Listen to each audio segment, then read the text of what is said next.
Friends, you're probably aware that a week from tomorrow, I guess, is the 4th of July, the date that marks the beginning of our country. On that date in 1776, representatives from the 13 colonies signed a document declaring themselves to be a free and independent nation. This Declaration of Independence avows that the colonies are no longer connected with or controlled by the British Crown. And I don't know if most people, I would imagine most people have never read the Declaration of Independence. I know I hadn't for, a long time, and one day I did. And I was surprised because it suddenly struck me that this document is a Declaration of Independence. It's also a declaration of dependence.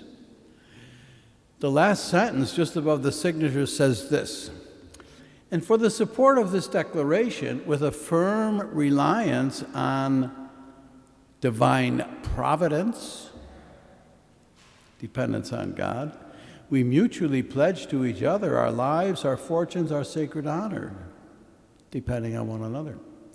They started declaring their independence from England, and they ended by declaring their dependence upon God and upon one another.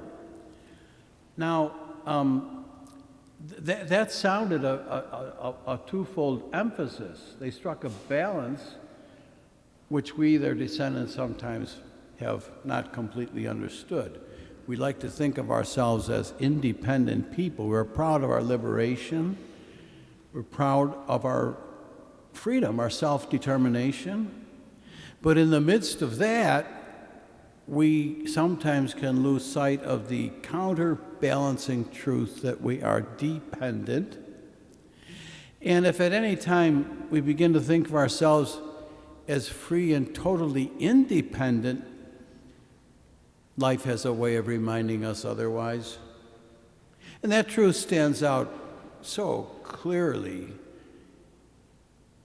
in our gospel reading today.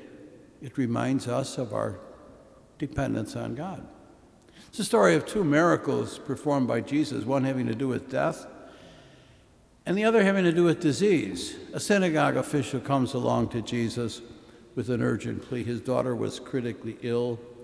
Life had carried the man to a realm that was completely beyond his control. What was happening at that moment in his life was not of his own choosing. With the arrogance of a ruthless dictator, death had walked through the door of his house and was preparing to lay his cold and clammy hands upon this man's precious 12-year-old daughter. And in that realm, the man's independence was totally useless. His plea for help was a declaration of dependence, and Jesus responded to that plea. On the way to the man's house, though, a desperate woman forced her way through the crowd and touched Jesus' clothing. She was sick. She had been sick for 12 years. She had spent her life savings on medical treatment, and it had only gotten worse. Then in desperation, she reached out to Jesus and was healed. Jesus then continued on to the home of the synagogue official with the happy result that his daughter was raised to life again. Those two stories are they're powerful. They're ancient stories, but the circumstances they portray are as modern as today. Despite all of our scientific progress, human life is still at the mercy of disease and death. And in the face of those two realities, our sense of independence is totally meaningless.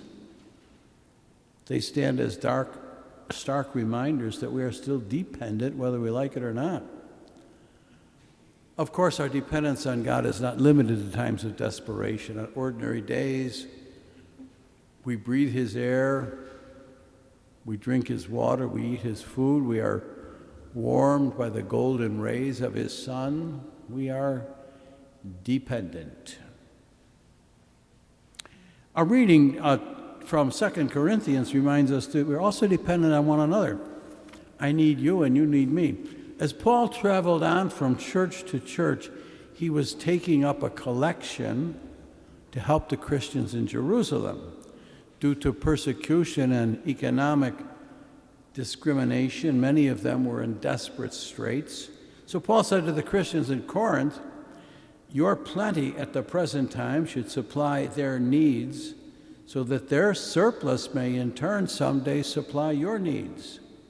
A beautiful way to put it. The Christians in Jerusalem were not beggars, they were brothers and sisters in need. And Paul said to the Corinthians, today it's your turn to help them. Tomorrow it may be their turn to help you. We are not just dependent on God, we are mutually dependent upon one another. And so as we think about this week before Independence Day would be a good time for each of us to recognize our dependence on God and on one another, and maybe in our hearts to make a declaration of dependence. Amen.